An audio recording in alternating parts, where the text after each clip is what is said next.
इसके पहले मैं याद करता हूं नरसिम्हा राव जी को, जब उन्होंने एजुकेशन सिस्टम को अर्जुन सिंह जी ने आम आदमी का एजुकेशन बनाया।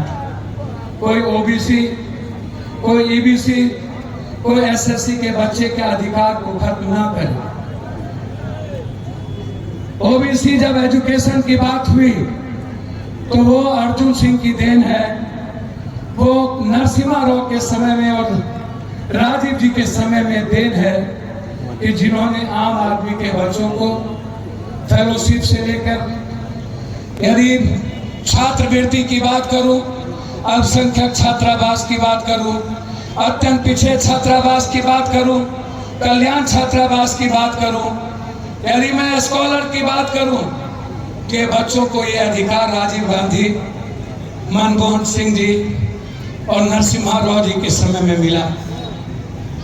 आज यदि आपके हाथ में एक मोबाइल है, आज यदि आपके हाथ में कंप्यूटर है, लैपटॉप है, वही राजीव गांधी ने अमेरिका को चैलेंज करके उसके राष्ट्रपति को कहा था, मैं जा रहा हूं भारत, भारत अपने मुल्क में दुनिया का सबसे बड़ा सॉफ्टवेयर तैयार करेगा। मैं युवाओं से कहना चाहता हूं, आपके हाथ में जो आज लैपटॉप है वो राजीव गांधी की औद्योगिक क्रांति और नए मूल्यों की क्रांति के साथ हुआ आया था। राजीव गांधी विद्युत परियोजना, आम आदमी की बिजली की बात राजीव गांधी ने गांव-गांव तक पहुंचाने की कोशिश की। इसी तरह आवास योजना, इंदिरा आवास योजना, निःशक्त पेंशन, वृद्धा पेंशन, 6 पेंशन, ये सारे पेंशन इंदिरा गांधी ने दी। ये आवास योजना इंदिरा गांधी ने लाई। आज उस पेंशन को खत्म करने की कोशिश हो। कौन लाया? कल्याण छात्रावास कौन लाया? कस्तूरबा किसने लाई? नवोदय विद्यालय किसने लाए? आईटीआई किसने लाया? आईआईटी किसने लाया? आईएम किसने लाया? जामिया किसने लाया? एएमयू किसने लाया? बीएचयू किसने लाया? डीयू किसने लाया? हिंदुस्तान के इंजीनियरिंग कॉलेज को किसने भरा? मेडिकल साइंस कॉलेज को किसने भरा? हिंदुस्तान में आपके निर्माण में इंदिरा गांधी जी ने क्या नहीं दी? घर की योजना, शहरी योजना, पेंशन से लेकर के आज जो मुल्क में देन है, आज जो आप स्कूल देख रहे हो, जिला स्कूल, गांव में स्कूल, ये कांग्रेस की देन है। दूसरी स्कूल आज तक नहीं बनी। बैंकिंग सिस्टम का खत्म करना और आम आदमी को बैंक का हिस्सा बनाना, आपके मुल्क की आजादी यदि आप देखोगे तो हर वर्गों का, याद करो राजीव गांधी, राहुल गांधी जी को, जब वो कहते हैं कि मैं ये करूंगा, वो अपने निर्णय पर कायम रहते। किसानों पर जब जुल्म हुए, किसान कल्याण योजना को ले लो, किसान की कोई योजना ले लो आप, चाहे उत्तराखंड और बुंदेलखंड का संकट हो, चाहे बिहारी पर जुल्म किया गया हो गुजरात में, तब 3 दिनों तक हम पर बम चलते रहे और मैं बिहारी बचाता रहा। चाहे मणिपुर का संकट हो, चाहे जब भी कोई बाढ़ हो, कहीं तूफान हो, तो हमारी कोशिश होती है कि मैं जाके इंसानियत की मदद करूं। मैं इस मुल्क में गरीबों के लिए हमेशा जीने का माध्यम बना। हमारा प्रयास होता है, मैंने कभी इंसान में किसी जाति, धर्म और मजहब को नहीं देखा। मैंने सिर्फ इंसान को भगवान के रूप में जाना। मैं जब भी किसी इंसान को देखता हूँ, मुझे मेरे घर, परिवार और भगवान की तरह लगता है। आप सब जानते हैं कि मैं किसी भी परिस्थिति में आपसे कभी दूर नहीं होता। मैं रात के 2 बजे सोने के पहले ये सोचता हूँ कि कोई संकट में तो नहीं है, कोई कष्ट में तो नहीं है, किसी की माँ किसी अस्पताल में तो नहीं है, कोई पीड़ा में तो नहीं है।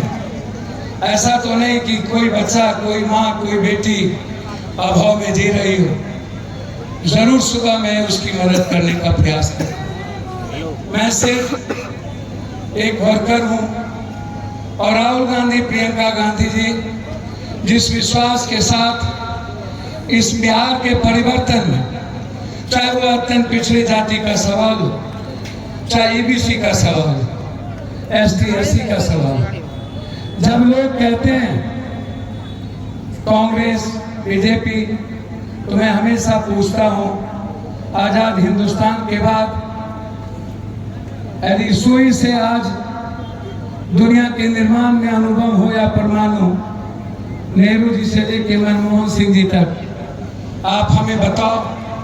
मैं अंतिम प्रधानमंत्री मनमोहन सिंह जी की बात से शुरू करता हूं, चाहे वो मनरेगा का सवाल हो।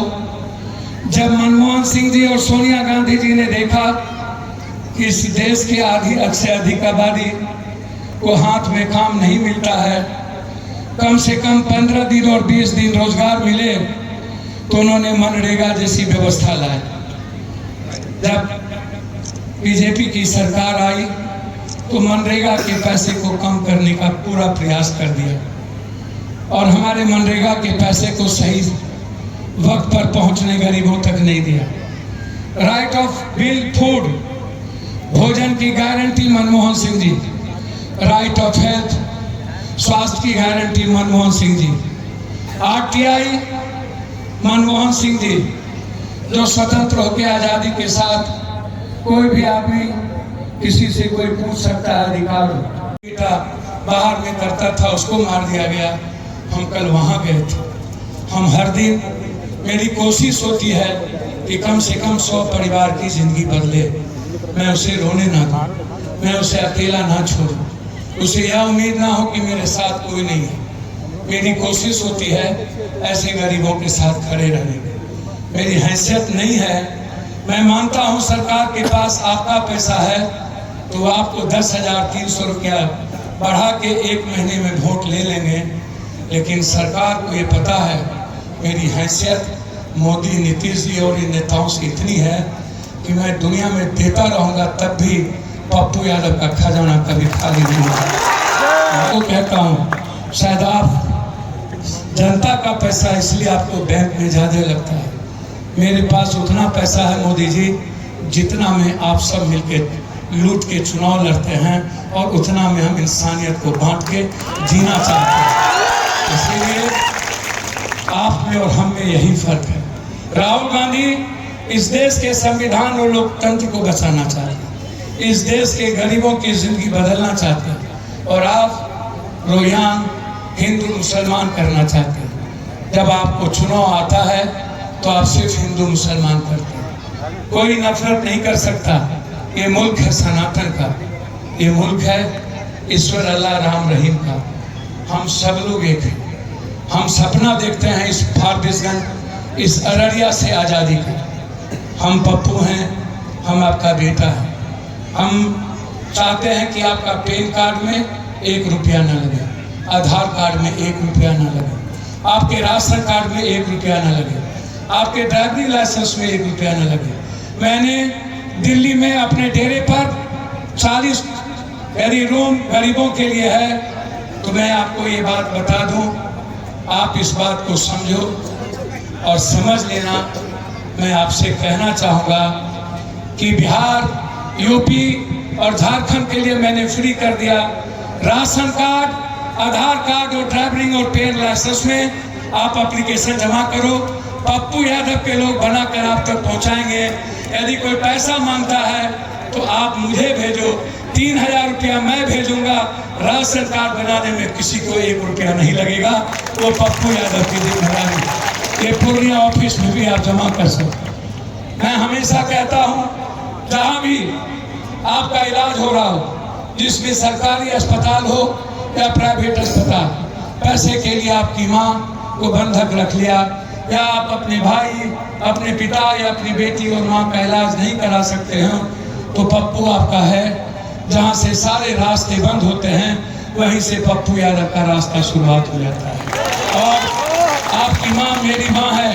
7 लाख का बिल हो या 12 लाख का, यदि आपके पास पैसे नहीं हैं आपने जमा कर दिया और आपसे कोई बिल ज़्यादा ले रहा है तो सीधा पप्पू यादव अपने घर आना, आपकी माँ को कोई बंधक नहीं बनाएगा। जब तक मैं जिंदा हूँ आपके इलाज में कभी कमी नहीं रहेगी। ये मैं आपको वादा